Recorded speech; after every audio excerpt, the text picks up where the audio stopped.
upang pasimulan ng online Christmas caroling na ito. Nawa po mapagpala tayo sa pamagitan ng pinakang totoong diwa ng Kapaskuhan. So ngayon pong gabi ito, bago yung caroling ng ating pong mga young pro na sa Youth Light, kaya po natin ang Word of God ay patuloy po magiging hamon sa atin. Matanggap natin ang pinaka-regalo na talo sa atin ng Panginoon. Sabi po ng John chapter 1, verse 29 to 31. Kinabukasan namin ni Juan si Jesus na lumapit sa kanya, sinabi niya, "Tingnan ninyo, siyang kordero ng Diyos na nag-aalis ng kasalanan ng sanlibutan. Siya ang dumarating na kasunod ko ay higit sa akin, sapagkat siya'y naroon na bago pa man ako ipanganak. Hindi ko rin siya kilala noon, subalit ako'y naparitong nagbabautismo sa tubig upang ipakilala siya sa Israel." Tunay po, ang pinakamahalagang regalong kaloob sa atin ng Diyos, walang iba kundi kahit si Jesucristo. Mga bagay sa panahon ngayon, maaaring matanggap mo bonus or mga material na bagay, regalo, kung ano mang uri ng regalo na meron ka ngayon. Alam niyo, lahat ng bagay na ito'y mawawala. Subalit ngayon pong Kapaskuhan na nawa po maging totoo sa atin ang kaloob ng Diyos. Na walang iba kundi ibinigay niya kanyang bugtong anak upang tayo po ay matubos sa ating mga kasalanan. So ito po ay hindi lamang holiday season, bagos ito po ay Christmas season. May mga tao na sineselebrate ang panahon ito as holiday, subalit hindi kinikilala na minsan ikinanap si Jesus dito po sa daigdig upang tayo ay matubos sa ating mga kasalanan. So makita po natin ang mga katotohanan ito. Unang-unang katotohanan na kaloob ng Diyos, the greatest gift for humanity, walang iba kundi si Jesucristo. Bakit po? Kasi yung sa text na natin pong binasa, si Jesucristo ang perfectong kordero ng Diyos. No? He is the perfect Lamb of God.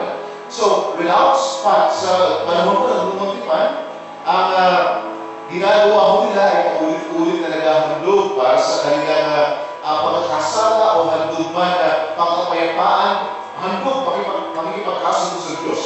Subalit, pagdating ng bagong tipan, isinugo ng Ama ang kanyang anak na walang iba kundi si Jesucristo. Nagkatawang tao, siya pinanganak sa isang birhen, siya po'y walang anumang bahid dugis o bahid kasalanan. Siya po ay perfect na sacrifice siya po ay perfect na handog ng Diyos para sa atin. So, makikita rin po natin na ang Panginoon Jesus ay Diyos na nagkatawang tao upang tayo po'y matubos. So, kung hindi ho nagkatawang tao ang Panginoon Jesus, imposible matanggap natin ang pagpapala ng kaligtasan. Kung si Jesus ay ganap na Diyos, imposible rin po ang salvation. Kung siya ganap lamang ng tao, imposible rin po ang kaligtasan sa atin. Subalit, ito pong napakagandang balita, si Jesus ay Diyos na nagkatawang tao upang tayo po'y maabot ng Panginoon. Maibalik tayo muli sa kanyang harapan. The perfect sacrifice for our sins. Napakalaan tayong pamamaraan upang baligtas ang ating sarili. Minsan sa pamamagitan ng kauntingang gawa, sa pamamagitan ng ideya, filosofiya, o maging sa naupo natin sa buhay. Subalit ang lahat ng ito ay kapos sa kakayanan upang tayo po ay maligtas. Ang pinaka-eksaktong perfect na handog ng Panginoon upang tayo po'y mapatawad sa ating kasalanan, walang iba kundi ang Panginoon Jesus. So ito po'y napakagandang regalo na nawa po matanggap po natin o kung natanggap na rin po natin, hayaan natin sa ating buhay. Ito po ay panatilihin nating panghawakan sapagkat napakaganda na sinasabi ng salita ng Diyos na tanging si Jesus lamang ang lahat na katotohanan ng buhay at wala na makaparoon o sama kundi sa pamamagitan niya lamang. Alam niyo po, napakagandang matanggap natin ang mabuting balita nito. So, anumang sitwasyon, anumang panahon sa buhay natin, matanggap natin na tanging si Jesus ang Panginoon at tagapagligtas ng buhay. Alam niyo po, isa sa panahon po ito, isa may mga mababasa ako, nasasabihin nila napakalamig ng Pasko ko sapagkat wala akong kung ano-ano sa buhay, no? Sila ay single or kung ano pa. Alam niyo po, Langayan naman yung umilit ang buhay mo at patungo ka sa kapahamakan sa impyerno. Subalit ito mabuting balita kung si Hesus Kristo ay nasa iyo na alam po natin siya kasapatan sa buhay. Sa buhay natin. So, walang panahon parang napakalamig. Sapagkat ang relasyon mo sa Panginoon, ito po higit na magpapaalab na makita mo na walang ibang pinakamalaga sa buhay mo, kundi ang makilala si Jesus bilang Panginoon at tagapagligtas sa buhay. Pangatlo at panghuling katotohanan, Jesus Christ is the perfect para po sa atin. So, ngayon pong gabi, makita natin wala nang ibang ibinagbayad sa ating sala, tanging si Hesus Kristo lamang na siyang ating pong Panginoon at ipinagkasundo ng Diyos, ipinagkasundo sa Ama, no? Upang tayo po ay magkaroon ng buhay na walang hanggan sa pamagitan ni Hesus Kristo. Ito kung napakagandang balita sa gabi ito. Kung tayo po ay lalapit sa Panginoon, kikilalanin ang ginawa ni Jesus doon sa krus ng Kalbaryo, matatanggap natin ang pinakang matinding regalo ng Diyos. Walang iba kundi si Jesus. At ang buhay na walang hanggan ay maaari na matanggap sa gabi ito. So nawa po, ang diwa ng Kapaskuhan, isentro natin kay Hesus Kristo na siyang Panginoon, siyang tagapagligtas ng buhay. Isentro natin sa Kanya sapagkat wala na hong katulad ang Panginoong Hesus. Wala nang bababa pang Kristo, wala nang muling ipapanganak na Hesus dito sa lupa upang maging pagbayad sa ating kasalanan, kundi tanging siya lamang. Ngayon pong gabi, hayaan natin na manatili sa ating puso ang diwa ng Kapaskuhan at maranasan natin ang dakilang regalo ng Panginoon sa buhay ng bawat isa. Praise God. So, ngayon pong gabi, bago tayo mag-umpisa, tayo po'y mananagin sa Panginoon. And hayaan natin at patuloy natin pagtiwalaan sa Hesus Kristo ng ating buhay. Let us pray. Aming Diyos na makapangyarihan, patuloy po kami nagpupuri, patuloy po kaming sumasamba sa iyo. Salamat po sa dakilang kaloob mo sa amin. Salamat sa iyong regalo, Panginoon. Regalo nagbunga sa amin ng buhay na walang hanggan. At sa gabi mong ito, hayaan mo na pagtiwalaan ka namin ang aming buhay at makita ko namin Diyos na patuloy na kumakalinga. Ikaw ang Diyos na ang iyong pag-ibig ay pinaranas mo sa amin sa pamamagitan ng iyong anak na si Jesus doon sa krus ng Kalbaryo. Salamat po sa pagpapala, salamat sa buhay. And I pray na pagpalain mo ang bawat isa na kasama namin ngayon online sa online caroling na ito. We praise you, Lord. We glorify your name in Jesus' name. Amen.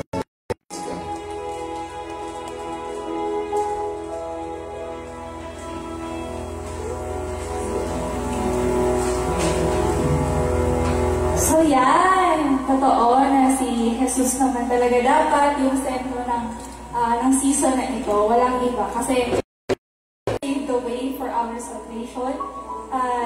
Utang natin talaga sa Kanya yung buhay natin.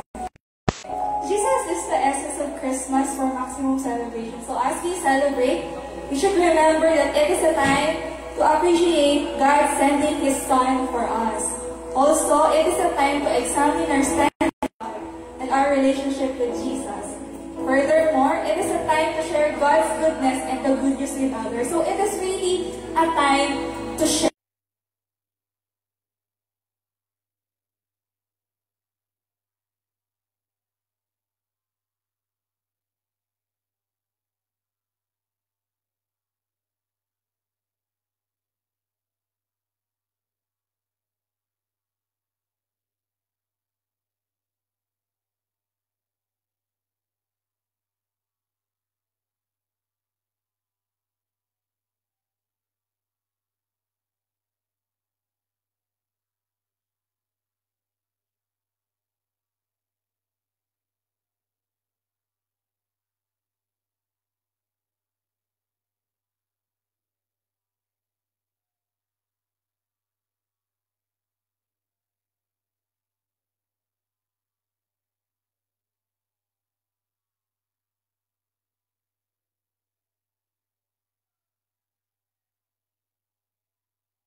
Yes, amen. So ano nga ba ang proceeds ng ating malilikom na pera, Sister Karen? Ito ay gagawin grocery package, bibigay pa grocery package at ibibigay sa ating mga kapatiran para naman ma-celebrate natin ng maayos ang Christmas at ma-feel naman talaga nila yung Christmas.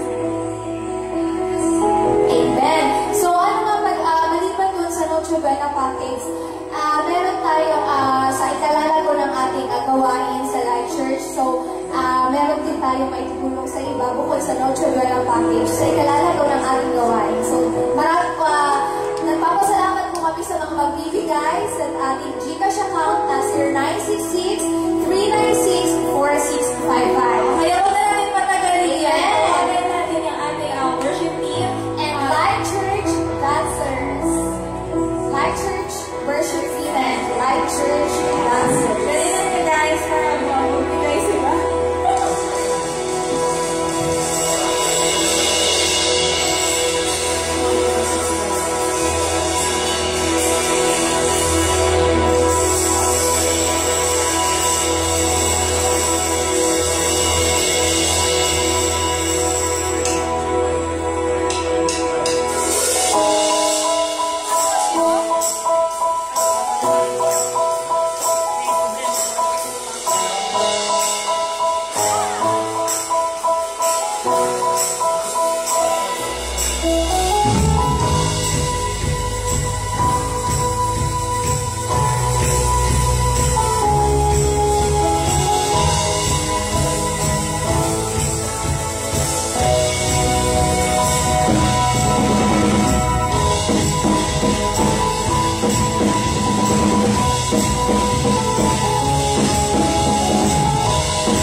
pinaka-favorite stories ko sa Bible, yung birth ni Jesus. Imagine, hindi siya pinanganak sa hospital, sa magandang place, pinanganak siya sa sabsaban. And imagine how we are so much humbled by that significant, very significant event. That is why it is really important that we focus our eyes on Jesus this Christmas season. At ito naman talaga din yung time na opportunity para magbigay at maging blessing din sa ibang tao.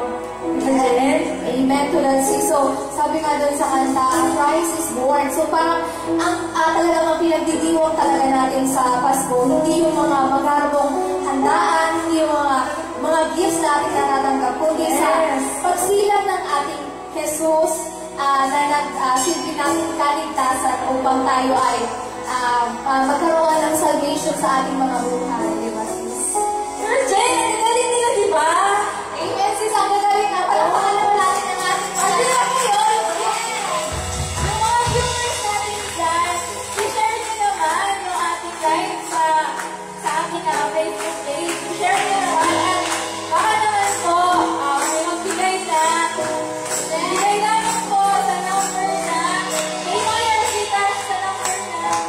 Yes, so again, we would like to ask for solicitation sa ating mga kapatiran.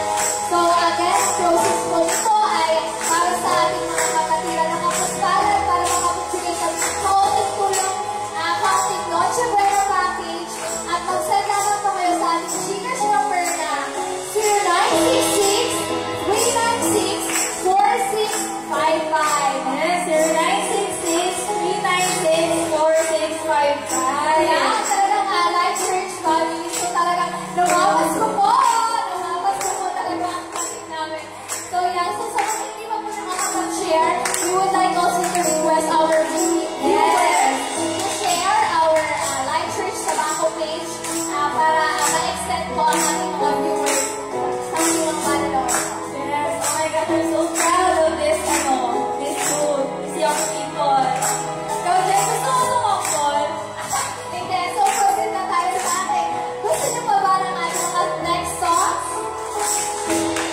Feliz Navidad, prospero año felicidad.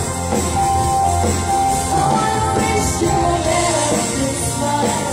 I wanna wish you a Merry Christmas. I wanna wish you a Merry Christmas from the bottom of my heart. I wanna wish you a Merry Christmas. I wanna wish you a Merry Christmas. I wanna wish you a Merry Christmas from the bottom of my heart. Feliz Navidad. Feliz Navidad. Feliz Navidad. Prospero año de felicidad. Feliz Navidad. Feliz Navidad. Feliz Navidad. Prospero año de felicidad. I wanna wish you a Merry Christmas. I wanna wish you a Merry Christmas. I wanna wish you a Merry Christmas from the bottom of my heart. I wanna wish you a Merry Christmas. I wanna wish you a Merry Christmas. I wanna wish you a Merry Christmas from the bottom of my heart. I wanna wish you a Merry Christmas. I wanna wish you a Merry Christmas. I wanna wish you a Merry Christmas from the bottom of my heart. I wanna wish you a Merry Christmas. I wanna wish you a Merry Christmas. I wanna wish you a Merry Christmas from the bottom of my heart. I wanna wish you a Merry Christmas from the bottom of my heart. I wanna wish you a Merry Christmas from the bottom of my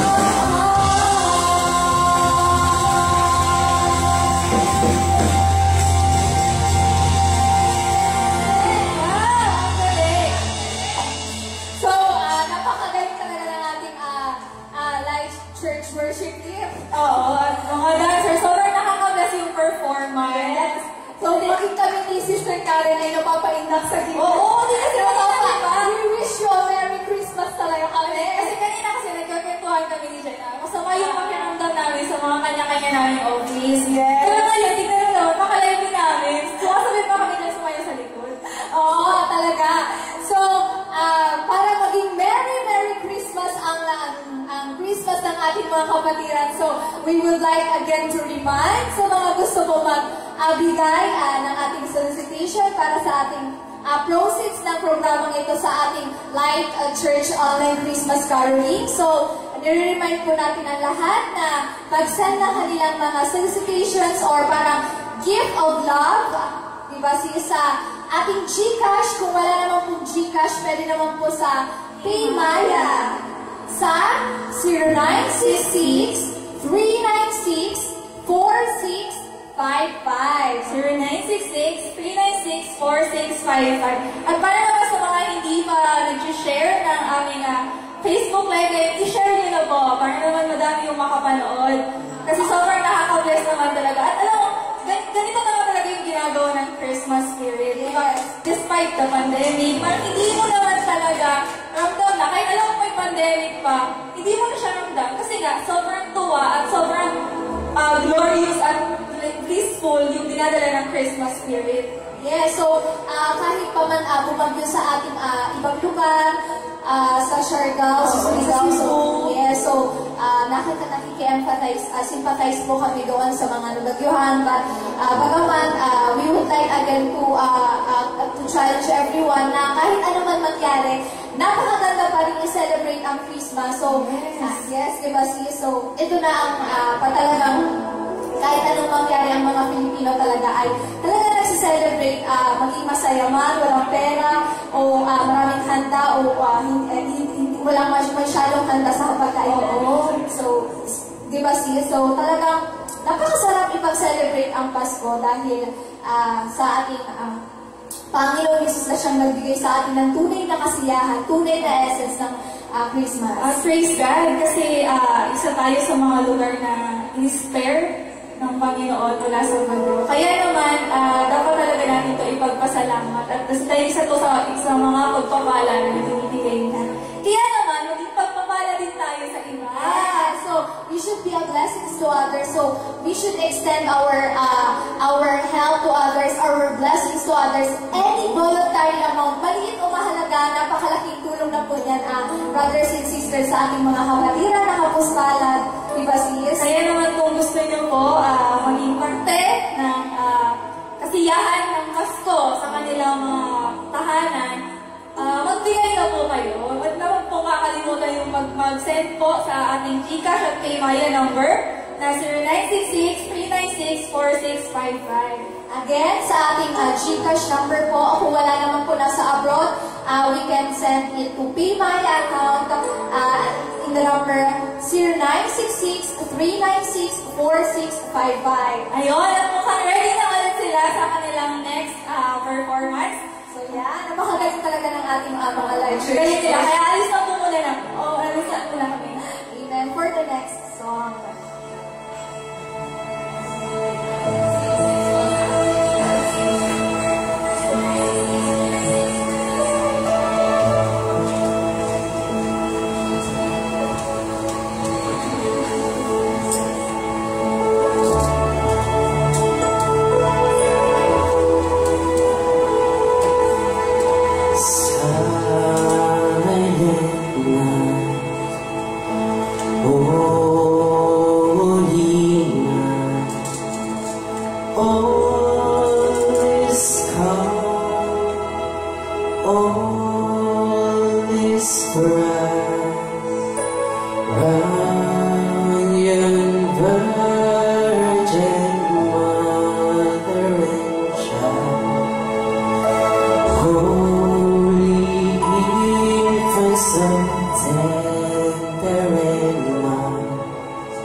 gospel is spread.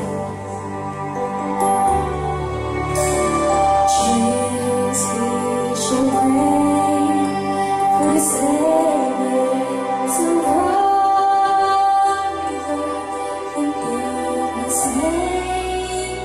All the passion shall sing. Sweet winds of joy in faith that compensates me when only eyes praise His holy name. Fall on your knees, oh the angels' voices, oh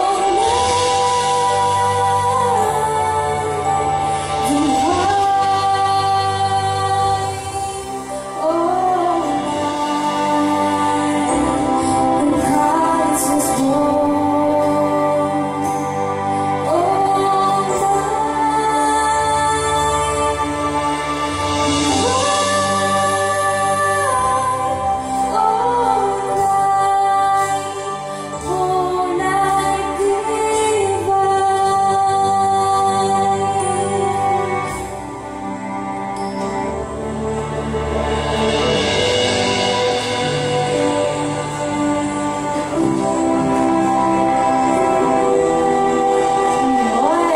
Indeed, it was a holy and divine night when Christ was born. Amen. So, napaka-solemn ng kanta ng song, it reminds us talaga how glorious, how divine. Oo. Yun, di ba? Imagine how the angels were celebrating the night when Christ was born. Kasi finally, a Redeemer, a Savior was born. Finally, there is a light in the midst of the darkness that's happening all around in those times, di ba? So, talagang napaka-sarap pakinggan ng mga awitin na ito because it reminds how blessed we are, how God provided us life, provided us salvation, di ba? Oo naman. Kaya Christmas is really a time that is worth celebrating, worth rejoicing. Kaya naman, alam yun, despite that, whatever that's happening around us, pandemic, typhoons, anything, hindi talaga napipigilan yung pag-celebrate ng Pasko. Especially sa culture natin mga Pinoy talaga, hindi siya nawawala. So, talagang kahit ano pa man, di ba, dati tayo nagkaroon tayo ng Typhoon Rolly, pero we cannot break the tradition, we cannot break the culture, we cannot break how God, di ba, how God reminded us every year, every season that He is the most powerful one, He is the most, most gift talaga sa atin, most wonderful gift na ibinigay sa atin. Yes, hindi lang siya sa pagiging resilient ng mga Filipinos, kundi relying on the strength that God is giving us. Yes, amen. Ayan, bless pa kayo, yung mga viewers natin dyan. So, masyadong na-carry away. Sabi na carry away kami kanina, tulala naman. Kasi talaga ni Lord. Praise God. Yes. So, sa ating mga live church viewers, so maraming salamat sa inyo. So, may nagpapa-shoutout. Sino may nagpapa-shoutout sa Sir atin? Edmond, pa-shoutout daw. At yung ibang nanonood dyan, hello po. Edmund Ray. Edmund Ray, yes. So, Sana naman po ay napagpapala kayo ngayon, ngayong gabi. yeah, so, sana naman kayo ay napagpala at naway kayo ay maging papapala. Papapala muli sa ating mga kapatid. Oo, di ba kapag may nagkakaroon sa mga bahay-bahay, talaga naman nagbibigay tayo. Kaya naman, yung purpose talaga nito is, magbigay tayo, guys. Yes, so, aside talaga sa, doon sa, isa sa talaga sa diwa ng Pasko ay ang pagbibigay. Yes! Sharing, maliit man o malaki ang ating natatanggap. At kasi naman talaga, Jen, totoo naman talaga, na kapag nagbibigay ka, hindi ka nawawalan. Amen, Ang sister. galing na talaga mag-provide ni Lord. Yung provision talaga niya is proven na talaga yan. Even in my experience, di ba? Kahit naman ikaw din. Yes, talagang pag tayo'y nagbibigay, hindi naman sa humihingi tayo ng mapalit, pero mas pa sa ibinigay mo ang talagang ibinabalik mo. Totoo yan. Kapag talagang bukal sa iyong kalooban ang pagbibigay, di ba? Kaya gusto niyo ba mag-bless lalo? Amen! Magbigay na tayo. Magbigay na tayo, yes! So, Sana natin si Senden. so yung mga hindi pa nagsisend dyan, baka naman! Mag-send na mo po sa aming binigay na Gcash at PayMaya number. Naka-flash po sa inyong screen, pero ulitin po ang Sister Jenny number. Yes, so sa mga hindi pa po nakakapagbigay sa ating Gcash or PayMaya account, maaari lamang po tayong magbigay or mag-send through Gcash at PayMaya sa 0966-396-4655. So makikita din po natin sa comment section. Makikita po natin dito sa comment section. So, we challenge you guys. So, gusto niyo po mag-share pa kami, Sister Catherine. Oo, at para naman mas ma-bless kayo, ipag-pray kayo ng ating butihing pastor. Tawagan natin para sa ating prayer for the sponsors and givers.